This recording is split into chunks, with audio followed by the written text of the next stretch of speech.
Okay, so Ebro, I FaceTime him, and I'm there with Candace, right? And Ebro starts bringing up his version of facts, right? And Candace has facts. She's researched, Candace right? Owens. Candace Owens has facts. She's researched. And then Candace just pulls out her Jedi lightsaber and just, chops Ebro's head off with facts. Then Ebro FaceTimes me the next day, and he's talking about the scoop and poop. He wants to talk about music now. I said, yo, you gonna have Candace on your show? He's like, nah, I'm not. She's mean. So you're gonna stifle her voice, Ebro. You're choosing to enslave people's minds. You're choosing to not let the truth be free. It's the mob. The mob tries to tell you what to think. The mob tries to make all blacks be Democrats for food stamps and stuff. It's the mob. And by the way, you're just talking to the emotion. When you get Candace, ask her, she's gonna drop you the facts. I believe that right now, right, black people are enslaving themselves to emotion, right? And it's actually not helping us. We seem to be going backwards. If you look at the statistics from the 1960s to now, black people are worse off today than we were 60 years ago. My grandfather did better in life. He was born in the 1940s in the segregated South, okay? His first job was on a sharecropping farm laying out tobacco to dry. Than my father did when he didn't have that same upbringing. And that is because government dependency, black people thinking that the government is going to fix our problems, which is interwoven into all of these democratic policies. The truth is, in any situation, take away black, white, no matter what happens to you in life, if what you're doing is you're looking backward, you are never going to go forward. If you're reliving things that have happened to you over and over again, it makes it implausible that you're going to be able to go forward and move forward. I didn't live through slavery, right? Obviously, I feel deeply for what my ancestors went through, but they went through that so that I have this opportunity today to make something of myself, right? To not see myself as different than everybody around me. In many ways, I feel the black community is going backwards, that we're literally going away from what Martin Luther King dreamed. He dreamed of a day where we wouldn't have these things and say, because I'm black, therefore I must think this. Because I'm black, therefore I have to subscribe to all of this. I defected from this mentality. I said, you know what? I'm not a victim, I'm a victor. And this became the most controversial thing on the internet. The fact that I did not, I looked into the facts and the data, and again, while I respect the emotions, they're just not there.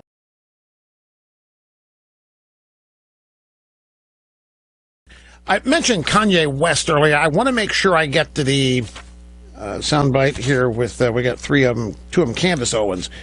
Candace Owens is a millennial conservative African-American female. She's part of Turning Point USA.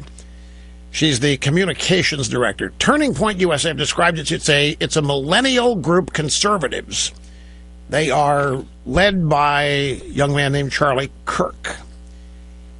And they are focused on anti-conservative bias on college campus and any number of places. They're just a young millennial pro-conservative group, and Kirk and his bunch are doing everything they can to get as many young millennial conservatives to sign up, become politically active as they can. And Candace Owens is one of these brilliant young millennial conservatives who has been tweeting and speaking recently of wanting nothing to do with the left. Nothing. She wants nothing to do with the groupthink. Nothing to do with their agenda or their policies. And so she must be stopped. She must be stopped, just like Kanye West must be stopped. But she is considered just as dangerous as Kanye. Her audience in pop culture is not as big as Kanye's, but her influence, potential influence among educated millennials, something you don't want to risk. Now, you have to point this out.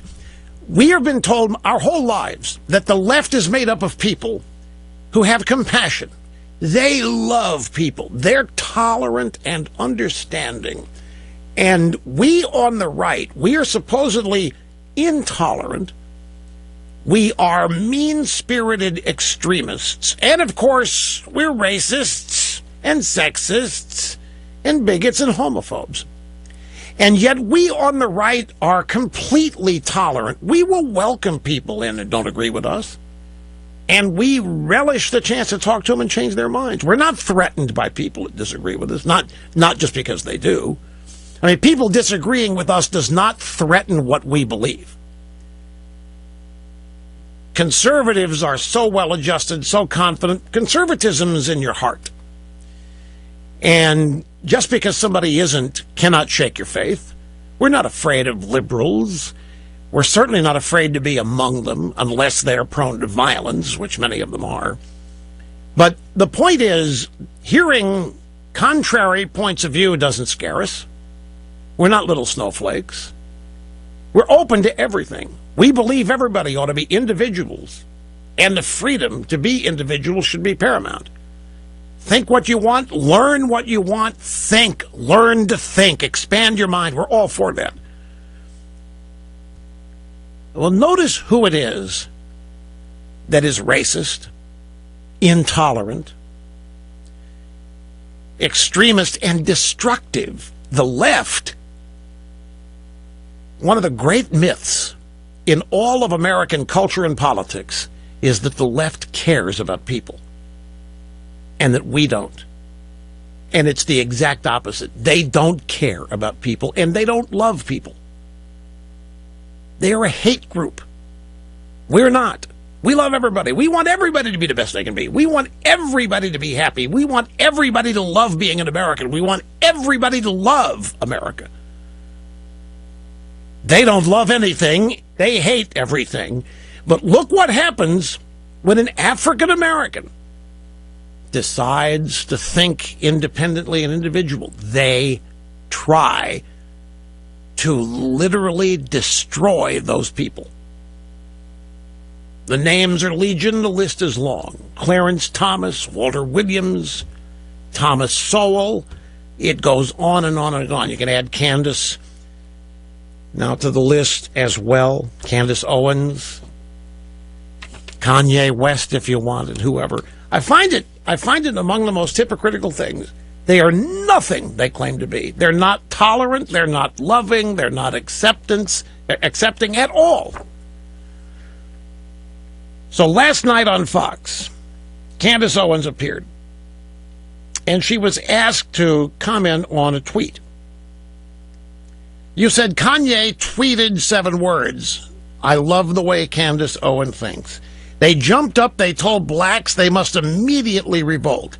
How many of you jumped up and did that? How many of you have had your minds enslaved? Tell me something about that. It's what I've been preaching about long before Kanye wrote this 7-word tweet that broke the internet, is that at once they enslaved our bodies, the Democratic Party, but today they have enslaved our minds. They have told us who we must love, who we must hate, what we must think, what ideas are unacceptable. And in the long run, it just doesn't add up. Listen, I think differently. Kanye West thinks differently. I can guarantee you if he and I get in the same room, we will have a lot of disagreements. But the one thing that we will celebrate is our right to think differently. I don't understand what's so controversial for the left to understand this. The way that they have demonized him in the last 72 hours is almost sickening, but at the end of the day, it's going to have adverse effects. Yeah, we hope. I've been saying for all these years that this behavior by the left is going to have adverse effects. And a lot of people think they continue winning each and every day for a lot of reasons, which we're not going to relitigate here. But you got to love her confidence. And you have to marvel at her intelligence.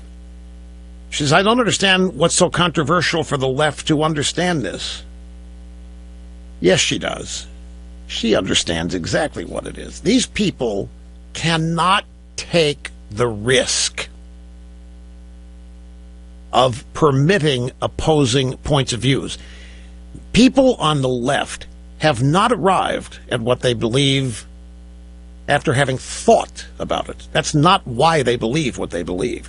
They have been propagandized. They have been conditioned. They've been indoctrinated.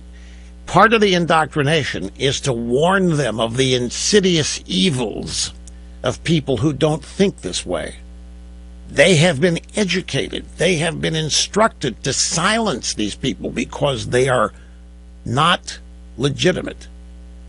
They've not had debate promoted. They've not been told how to critically think.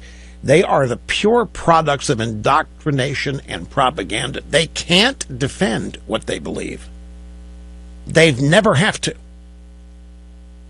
They've never been told they have to defend what they believe. Their task is to eliminate any and all opposition. And that's what they do. And when anybody comes along and literally challenges what they believe, they have to shut it up. It's too scary. It's too frightening to realize that what they believe may not be true. They can't deal with that. They have to sign it. Folks, conservatives are the equivalent of Satan to these people. Next question. When you look at how the African American community has been treated by President Trump versus Obama in terms of support, terms of economic encouragement, terms of empowerment, who do you think has done a better job? I think President Barack Obama did a better job at creating a facade. That's exactly what it was. It was a facade. It was a mirage, and we were all dying in a desert is what really happened, okay? He had tons of hip-hop artists. He had Jay-Z and Beyonce there all the time. But at the end of the day, what was going on in Chicago? Nothing got better in the black community. In fact, things got worse for the black community. He stepped out of the office, and the country had never been more divided. I never felt this way about blacks and whites when I was growing up in school. But I feel this way now because that's what Barack Obama effectively worked on. It was a way to enslave us to the Democratic Party. A way to enslave us to the Democrat Party. Every generation has its members that stray from home. And that's what Candace Owens and Kanye West are perceiving to do, or being perceived to do, stray from the plantation. And every generation, I'll be honest, every generation we have been waiting for it to actually count, mean something, and become part of a movement. We'll see if it does here. Certainly hope it does. We'll take a brief time out and be right back.